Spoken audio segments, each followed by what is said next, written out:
Update. After 2 years of promises, they promoted the worst person for her social presence. AITHA. After 2 years of promises, they gave my promotion to the worst person on a team, so I left and let them sink. Original post. I've been working as a graphic designer in a marketing department of my company for around 3 to 4 years. When I started, our team was small, just 3 of us, including a team lead I respected, BL. Although we were a small group, I loved the creative challenges and a close collaboration with my coworkers. As the team grew, I quickly became known as one of the most dedicated and fastest designers. I trained every new hire, projects, delivered presentations, and even organized workshops for the team. Over time, I took on responsibilities you'd expect of a senior designer and gave my all to each project. Then things started to change.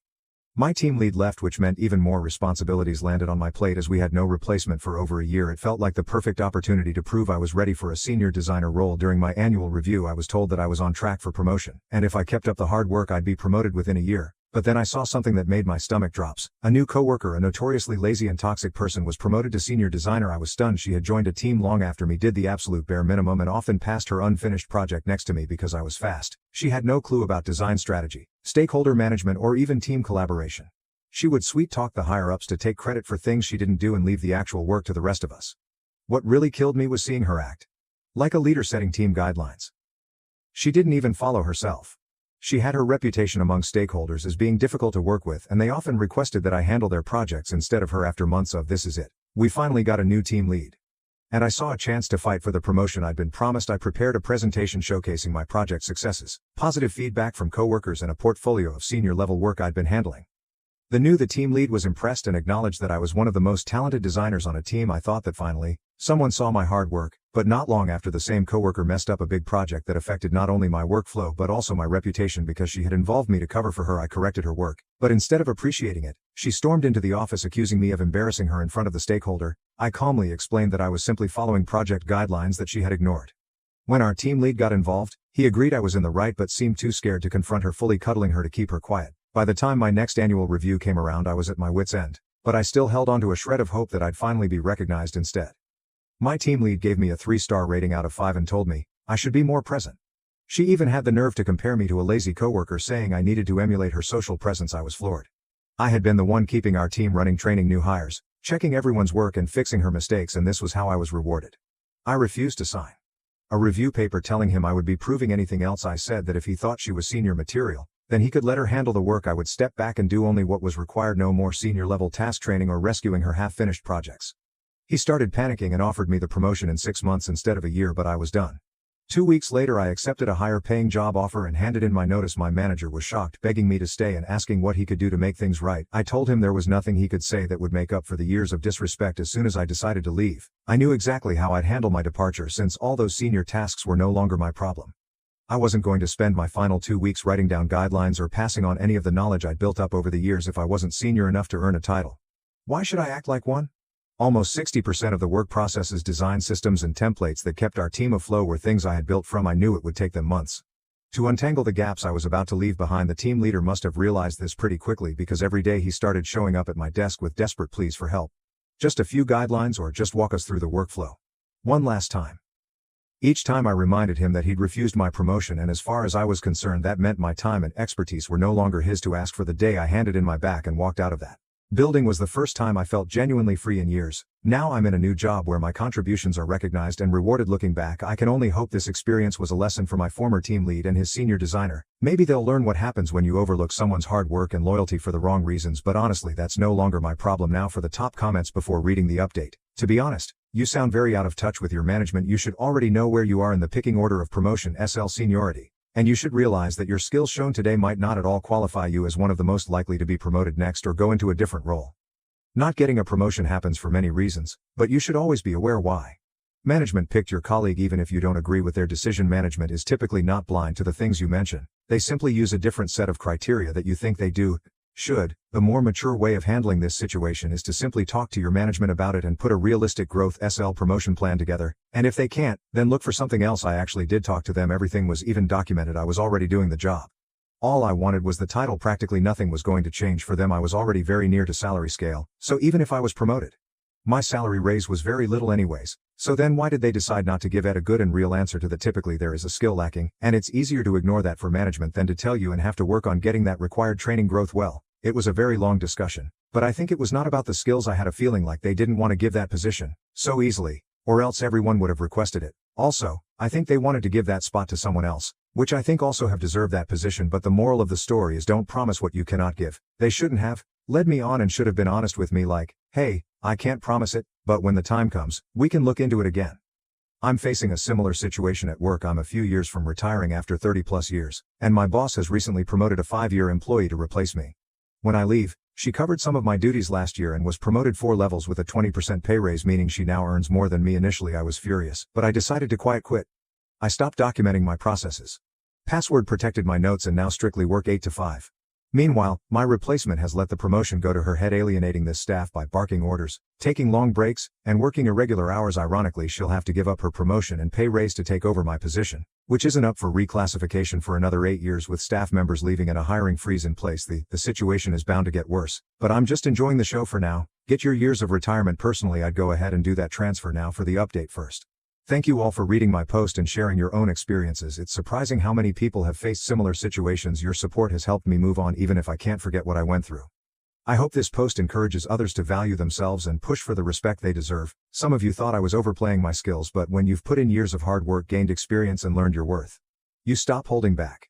This was my breaking point, a major wake-up call that I'd had enough. For a bit more context, my team lead was new to management and struggled to handle conflicts. As for my lazy coworker, some of you suggested she has slapped her way to the promotion, but that wasn't the case. She was just very chatty and good at charming people, which helped her get ahead in a gossip-prone office. So what happened after I left? I'm still in touch with my former project coordinator, my work bestie, who has kept me updated. They tried to get my ex-coworker to step up, but unsurprisingly nothing changed.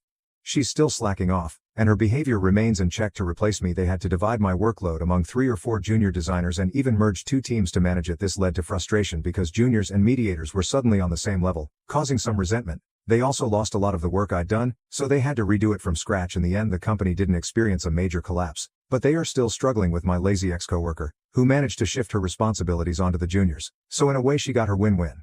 The lesson: everyone is replaceable, but knowing your worth is crucial. I absolutely love my new job, where I'm working with my amazing old team lead who left before all this mess. My hard work is recognized and appreciated. The best part: there are no juniors or seniors titles. We're all equal as graphic designers, and it's refreshing. Next story. Am I an a-hole for refusing to help my parents financially after they secretly supported my perfect sibling instead of me? Growing up, I was always the self-sufficient one. I worked hard for it. Scholarships and took on part-time jobs to pay my way through college.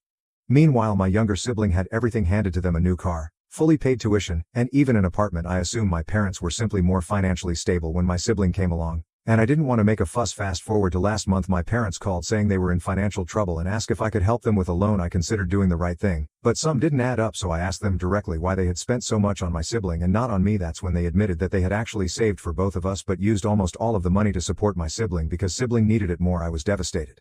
I had worked myself to exhaustion just to stay afloat while they funded my siblings' every whim. Fully aware that I was struggling, I told them I couldn't help them financially because it wouldn't be fair to myself. Now my sibling and some extended family members are calling me heartless and ungrateful, saying that family supports each other and accusing me of letting my parents suffer over old grudges and might old for refusing to bail out my parents after learning the truth about their financial favoritism. Not why can't the younger sibling help out your parents? Struggled all your life to make your own way without the help of your parents, and now they need your help. I mean, they couldn't help you before, but now they want your help. I definitely think twice. Not AOL. Yep, it's time for their investment in your siblings to pay dividends. Not your monkey. Send a message out to family telling them that you give your permission to your sibling that the money that was saved for you but instead given to sibling, be given back to your parents. Not AOL. Sibling can sell the flat they were given and give half the money that rightfully belongs to OP back to the parents, as OP doesn't want or need it anymore.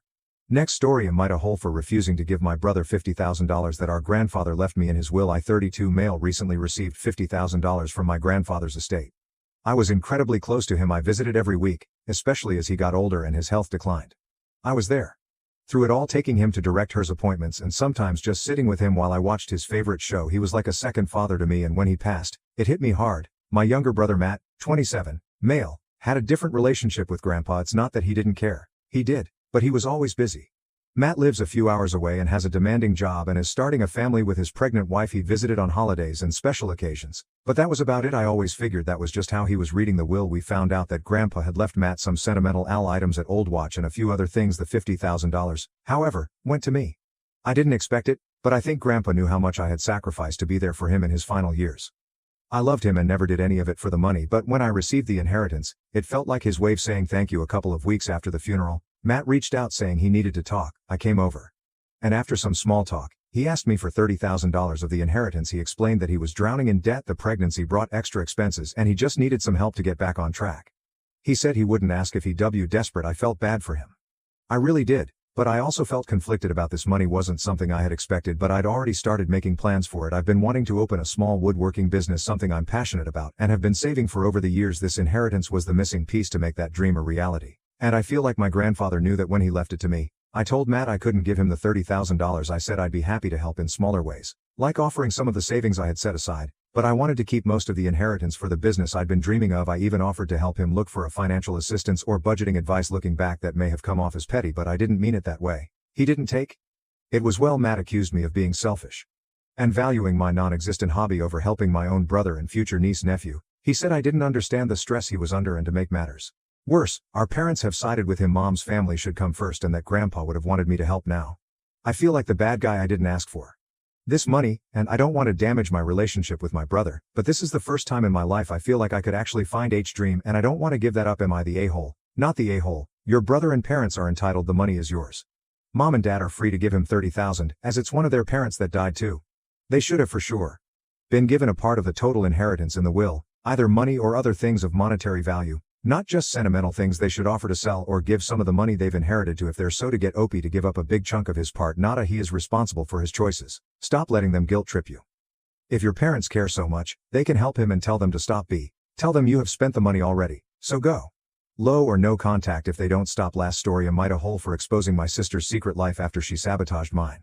I, a 28-year-old female, have a sister, Rachel, 26, female, who has always been the golden child. She's charming, beautiful, and seems to have everything together. Meanwhile, I've struggled with anxiety and never felt like I measured. Last year I finally got a promotion at work that I worked hard for. Rachel, being jealous, tried to undermine me by spreading rumors that I was incompetent and unqualified. I found out when a coworker confronted me about the rumors, and it devastated me. In retaliation, I decided to look deeper into Rachel's life. What I found was shocking.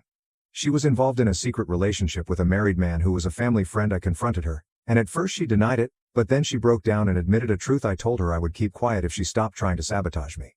However, she continued her tactics, even trying to convince our parents that I was lying about my promotion. Feeling betrayed and hurt, I decided to tell our parents the truth about her relationship. The fallout was catastrophic for our parents. We're furious with Rachel, and she's currently cut off from the family. Now I feel like the villain. I didn't want to expose her, but I was desperate and felt I had no other option. Am I the a-hole for exposing her when she was already hurting me? Not the a-hole. You warned her and told her to stop. She failed too.